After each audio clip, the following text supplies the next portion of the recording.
சவுக்கு சங்கரோட மகன் தியோ ஆழிசை இப்ப இறந்து போனதுக்கு பிறகு தான் அப்பா கிட்ட அவர் பேசின கடைசி வார்த்தை என்ன மாதிரி விஷயங்களை ஷேர் பண்ணியிருக்காரு அப்படிங்கிற விஷயம் வெளிவந்து ஒரு அதிர்ச்சி ஏற்படுத்தியிருக்கு. அதோட விவரத்தை தான் இந்த வெளியில பார்க்க போறோம். 13 வயசு ஆகியிருந்த சவுக்கு சங்கரோட மகன் தியோ ஆழிசை இப்ப அவங்க அம்மாவோட வீட்டுல, அதுவும் பாட்டி வீட்டுல ஒரு மரத்துல தூக்கு போட்டு தற்கொலை பண்ணியிருந்திருக்காரு. அவரோட மரணத்துக்கு இப்போ வரைக்கும் ஒரே காரணம், அவங்க அம்மா சரியா படிக்கலன்னு திட்டினதாகவும் அந்த ஒரு மன உளைச்சல் காரணமா தான் இந்த ஒரு முடிவை எடுத்துட்டார் அப்படிங்கிற மாதிரியும் முதற்கட்ட விசாரணை தெரிய வந்திருக்குது. விழுப்புரம் கிட்ட மரக்காணம் பகுதியில நடுக்குப்பம் அப்படிங்கிற ஏரியால தான் இவங்க குடும்பத்தோட வச்சிருக்காங்க. சவுக்கு சங்கரோட மனைவி, மகன், அப்புறம் சவுக்கு சங்கரோட மாமனார் மாமியார் இவங்க தான் அந்த நடுப்பக்கம் பகுதியில் வச்சிருக்காங்க.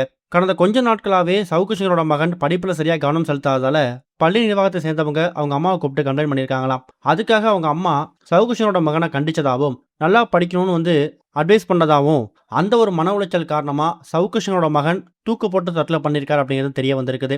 இப்போ அவருடைய உடல் புதுச்சேரியில் இருக்கக்கூடிய ஒரு மருத்துவமனைக்கு பிரேத பரிசோதனைக்கு அனுப்பப்பட்டிருக்குது.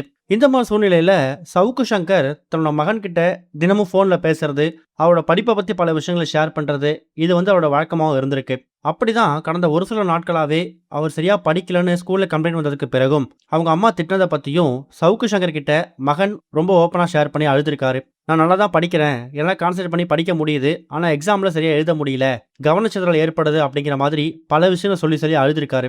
அந்த நேரங்களில் சவுக்கு சங்கர் தன்னோட மகனுக்கு தன்னால எந்த அளவுக்கு ஒரு ஆதரவு கொடுக்க முடியுமோ அந்த அளவுக்கு ஒரு ஆதரவு சப்போர்ட்டை கொடுத்துருக்காரு. நீ அம்மா சொல்றதையோ ஸ்கூல் சொல்றதையோ காதல வாங்காத, கண்டிப்பா உனக்கு படிக்க முடியும், உன்னால உன் கெப்பாசிட்டிக்கு எவ்வளவு படிக்க முடியுதோ அந்த அளவுக்கு நீ மனப்பாடம் பண்ணி ப்ரிப்பேர் பண்ணி எழுத ட்ரை பண்ணு, நீ படிச்சுனா கண்டிப்பா உனக்கு பெரிய ஃபியூச்சர் இருக்கு, ஃபியூச்சர்ல உனக்கு படிப்பு தான் உனக்கு கை கொடுக்கும் அப்படிங்கிற மாதிரி தன்னோட மகனுக்கு அப்பப்ப படிப்பு சம்பந்தமா எந்த அளவுக்கு அட்வைஸ் பண்ண முடியுமோ அது ரொம்ப ஃப்ரெண்ட்லியா தான் பேசுவாராம். அப்படிதான் கடந்த ஒரு சில நாட்களுக்கு முன்னாடியும் தான் பையன்கிட்ட தான் படிப்பை பத்தி ரொம்ப எமோஷனலா ஷேர் பண்ணியிருக்காரு. அதுதான் சவுக்கு சங்கரோட மகன் தான் அப்பா சவுக்கு சங்கர் கிட்ட பேசின கடைசி வார்த்தை அப்படிங்கிறது இப்ப தெரிய வந்திருக்குது.